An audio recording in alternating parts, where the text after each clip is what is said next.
rising from the ashes, it is the Peter Frampton Phenix Les Paul from the Gibson Custom Shop. And we're here to tell you all about it, so stay tuned.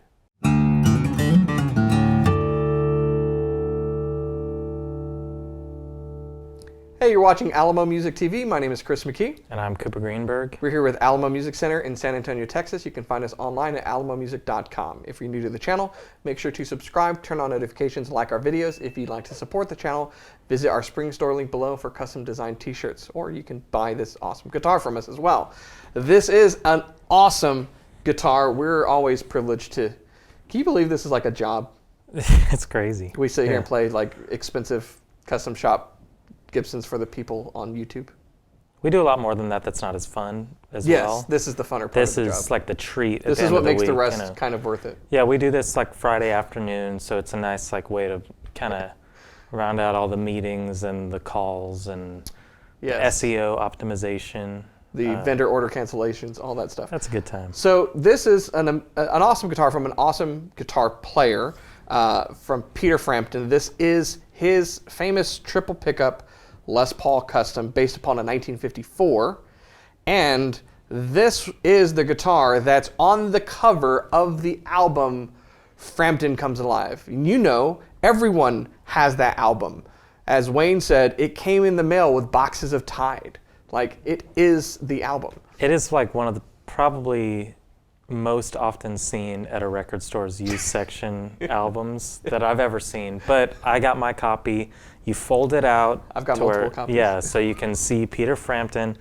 And if you're just looking at the normal cover, you kind of get a little bit. But if you fold it out, you see he's playing the Phenix. In all of its glory. Which is a storied guitar. Yes. Was kind of destroyed and lost and thought to have been. So so here's the story, and then we'll tell you about this version that the custom shop has recreated. Okay, so this started life for him as a 54 Les Paul, all mahogany, so no maple cap on this, and it had P90s in its original incarnation. Those were taken out, and it was fitted with 3 humbucking pickups, PAF pickups, and my understanding is it was done by Gibson for the artist, and like the serial number was sanded off by Gibson, and like all of these changes were made and so forth, and you ended up with this triple pickup custom. You know, and I don't know the timing of that, if they had already done the Black Beauties and then he sent it in to have done, you know, but that's effectively kind of what happened, but with a different take with the open pickups, the uncovered ones instead of like the Black Beauty has. So Black Beauty 58? 57. 57. So, I mean, it kind of makes sense. I mean, it's like chicken or the egg. Well, and a lot of this was happening. You know, we, on our podcast that we're doing, it's not out yet, so be watching for that. We talked about George Harrison's, you know, Les Paul, and that was originally I think it was a gold top that just got completely beat up, and it was sent back to get refinished and changed hands, and Clapton ended up with it, and then eventually George had it, so.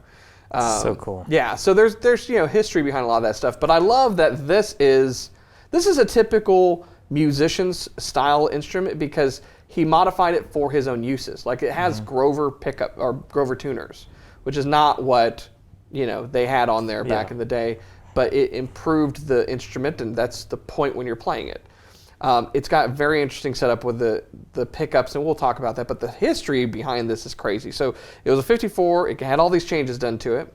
He was touring with it as his main guitar. As we said, it's on the cover of Frampton Comes Alive, his original Phenix guitar. It wasn't called the Phenix at the time.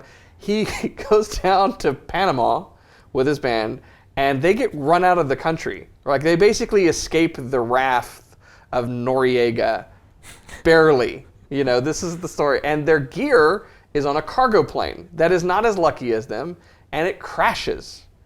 And all of the gear's lost. It turns out not all of the gear was lost.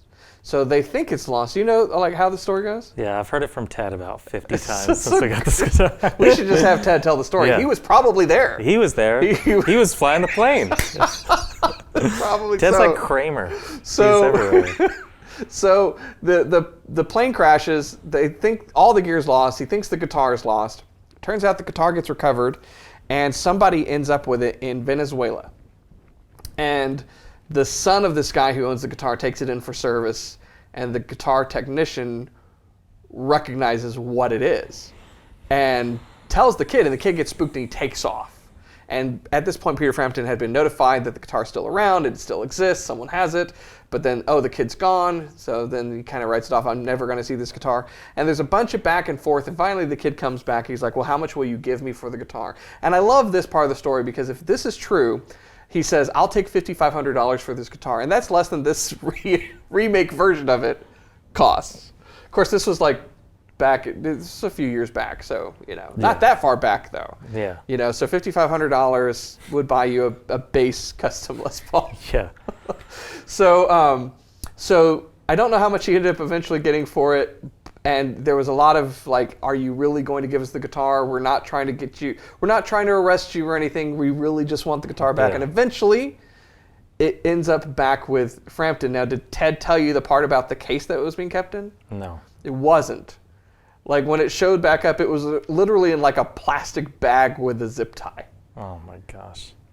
And the fact that it wasn't like just destroyed or the headstock wasn't broken is amazing. Yeah. So crazy. through all of this, you know, the fleeing Noriega and it crashing in the mountains and ending up in Venezuela, and you know, he eventually gets the guitar back. It goes through the Gibson custom shop. They verify all the pickups and information on it, and he shows back up because they're going on tour for like a reunion type tour. Frampton Comes Alive, and he walks on stage with this guitar, and he doesn't tell the band, but then they recognize the sound of it. That's crazy. Isn't that a cool story? That's so cool. You know, here's the thing: as guitar players, we love like these romanticized stories, legends of instruments, and this is definitely one of the best ones I've ever heard. For sure. So when did this become part of the custom shop's production? Was it in the last few years, or? Yeah, so is this new? This is new. This is a new one, and no, this is the original Phenix. No, I'm just kidding. So we're actually shooting this from Venezuela right now. They actually, I will admit, the pandemic's a bit of a blur. At some point, they announced they were going to do these. We ordered them. I'd forgotten all about this guitar till it came in. Yeah. Because we ordered them, and you know, the pandemic broke loose, and it's taken forever to get some stuff in. And so I had completely written it off until it arrived. But yeah, they did a limited number, and I don't know how many are left or who's got them. Yeah. Some people probably some bigger stores probably got these a year ago. Yeah. But it's too cool of a guitar and too cool of a story not to share this. Yeah. And of course, this one's available, so you can buy it. And it comes in a case. And it's not, got a nice, you know, to be authentic, really, they should have just shipped them all in a plastic bag. So you can pay a little extra. Tie. We'll ship it to you in a plastic bag. We'll give you the authentic experience. Yeah. We'll fly it into a mountain. We'll drag it through for 10 years, and then we'll deliver it to your door in a plastic bag. Plastic bag. So that's the yeah. legend of it, though. A pretty incredible feeling guitar as well. I mean, obviously it's a famous guitar first for the sound. And so you got the 3 humbuckers in there. Mm-hmm. I like that they're not covered, because when I played the Black Beauty, oftentimes I find myself hitting that and the cover risen, pops. Yeah. But here I didn't have that problem at all. Right. So practically, like you said, it's a player's guitar. It's a practical playing guitar. But Chris was actually the one that informed me of how the pickups work, because when I played it when it came in, normal Les Paul, I'm just jamming. Everything's to 10. And I didn't really think about it. It's different than the Black Beauty. And I think it's a more versatile setup. And in fact, one of the cool things about doing this is if you're watching and you've got a Les Paul and you'd love to have a 3 pickup Les Paul and you can't afford it, pull a Frampton and route the sucker. You know, take it someplace if you don't know what you're doing. J.R. Robeson, our Taylor rep, he just takes drills to his Telecasters. I don't recommend doing that, but take it in, have it done, and do this setup for the wiring if you ever go down this road, because this is cool. So you've got your typical 3-way toggle. Which is cool because it's metal, and I like it. It's metal. Not the plastic. Another little player nod, right? You've got the Grover tuners. You've got the metal cap for the knob. You've got strap locks that come on this 54. You've got speed knobs. You know, all of these things that are really player-centric. Player guitar, yeah. But yeah, go for it. So you've got your 3-way toggle that works just like any other Les Paul on the same pickups you would expect it to. You've got your neck, you've got your bridge, and in the middle you have both the neck and the bridge pickup. The middle pickup has nothing at all to do with the 3-way toggle selector. Instead, the volume and tone pot are wired differently. So your top volume and tone pot only work on your regular neck and bridge pickups, okay? You don't have the wiring like you typically would. So typically in a Les Paul, the volume knob closer to the bridge is only for the neck pickup, and the volume knob below it is only for the bridge pickup, and you can blend them when you're in between. In this case, that's not the case. So the one closest to the bridge, that deals with your traditional pickups. The lower one is for your middle pickup only. Here's the cool thing about doing that. The middle pickup doesn't matter where you have your switch, okay? You can adjust the volume, and you can take out either of the other two pickups by turning those down, and you can bring in the middle pickup by turning it up. That means that you can have all the pickups on, you can have only the middle pickup on, or you can have the middle with either of them. Or you can just have the traditional Les Paul sound. Blending options, it's a whole spectrum, and everything sounds really good, but... What's your favorite sound, though? I think it's your favorite sound, too. Maybe. Let's say it. 1, 2, 3. Are you talking bridge with both of them? No, bridge with middle. Bridge with middle, that's the thing. So we were playing around with it earlier. I had it just on the bridge, and then rolling in the middle pickup. It adds such warmth without losing any of the brightness. It's very awesome. Yeah. It's a little brighter and throatier than your typical kind of middle sound of a Les Paul. I really dig it. Yeah, and so the way that we are doing the demos here is just to get the true sound of everything. Clean tones, Hot Rod Deluxe, and I'm going to be starting from the neck, adding in the middle, taking it out, and working my way through, so you get to hear every sound. But then with overdrive, I think is when where it sings. I think that's really where Frampton comes alive, you know. Just roll the demo. That's good.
So awesome sounding guitar, the custom buckers, the wiring, the way it's set up, sounds phenomenal. The other things I love about this guitar, being custom shop, it's VOS, which is vintage original spec. Now most people identify that by kind of the yellowed plastics and the inlay, but also the finish. It's not super like mirror glossy like a brand new Les Paul is, and I prefer it. It's great, yeah. You know, and here's the reason I prefer it, because I've got a Les Paul custom shop that's like this, where the finish is kind of knocked down, so to speak. It's not as gloss as like just a normal 50s Les Paul is. It's the feel. I just love the way, it looks great too, in my opinion. Your opinions can vary. But it feels better, and that's fact. So. Yeah, no, it does feel better because it's all, I mean, all over the whole guitar. It's not as grippy. Feels worn in, but it's just nice and smooth, especially like on the sleeve. I don't know, it just feels nice. Not relicked though. It's not beat relict, up. Yeah. But you'll notice in some of the photos that we have on our website and everything, it's beautiful. It looks like an old guitar. Yeah. And I had a guy the other day call and say, "Hey, do you still have that Voss?" The Voss. Because it's in the name of the guitar. Is the Gibson Voss. Custom Peter Frampton Phenix VOS Les Paul. And he was like, "Where's that Voss?" But it's not a Voss. It's called VOS finish. It's so great. So you've got Frampton's signature on the truss rod cover. You got Frampton's signature at the 12th fret. Yeah, I believe so. The medallion on the back is a great look. Yeah, this is nice. It's different than a lot of the other custom shop medallions. And do they put in the case like the regular plastic one that you can switch Let's it out to? find out. I got the case right here. So the case is interesting. It's not, it's a black case. It's very nice, but it's not like one of the typical vintage cases like you'd get with a 54. So yeah, if you want to, you can take that off and sell it on eBay for half the value of the guitar. Just kidding. But you can also switch it to this. I don't know why you would. This is very important, by the way. For one thing, it has the man himself. And that's 90% of the value of the guitar, it's just that picture. But the certificate is if you're looking at one of these ever secondhand, make sure it's got that booklet with it. It's cool to have, but also verify, because it's going to hold its value. It's going to be important for the value of the guitar. Yeah, and anyone who wants to purchase it is going to want to make sure that see that. Yeah. That's in there. So I love this guitar. One of the things that when we've done like the Black Beauty in the past, I love that it's all mahogany. It does something to the tone in addition to having these 3 pickups and the wiring, is it's just a bit more mid-range, a little bit meatier. I really dig the tone of the all mahogany Les Pauls. So it's one of the nicest that we've seen in a while, especially because we don't get a ton of customs in to begin with. Now it's even less, but this is a great one to have in terms of tone and looks. You know, a lot of times feels like it's all about the looks, and this one is both. Yeah, definitely a legendary guitar, and we only have the one of them. So if you're interested in this guitar, where do they go, Cooper? I mean, we got them at Target, we got them at Walmart. You're going to want to go to alamomusic.com. We got the listing up, a lot of glamour shots of the guitar. You can also chat with somebody, get some more information on it. Give us a call, come into the store if you're in the area. We like when tourists come in too, because a lot of people comment on YouTube, say, would love to come check your store out, and then they actually come in. It's really nice. So. And listen, if you can't make it, but you really want the Peter Frampton Phenix experience, for an extra $2,000, Cooper will bring it to you in a plastic bag. And then you have to give me $5,500 for your guitar. And now you're living the rock and roll dream. Yeah, dude. So and the band's going to recognize it just from the tone. So. Anyway, very cool guitar. I'd love to own this myself, but I'm hoping that it finds a happy home with one of you lovely people on the internet. So check out the website if you'd like more information. If you're new to the channel, subscribe, turn on notifications, like our videos. And remember, at the end of the day, the very best guitar in the world is the one that you're playing after you thought you lost it 30 years ago, and it comes back. So from the ashes. Rising like a phoenix, baby. Thanks so much for watching. We'll see you next time.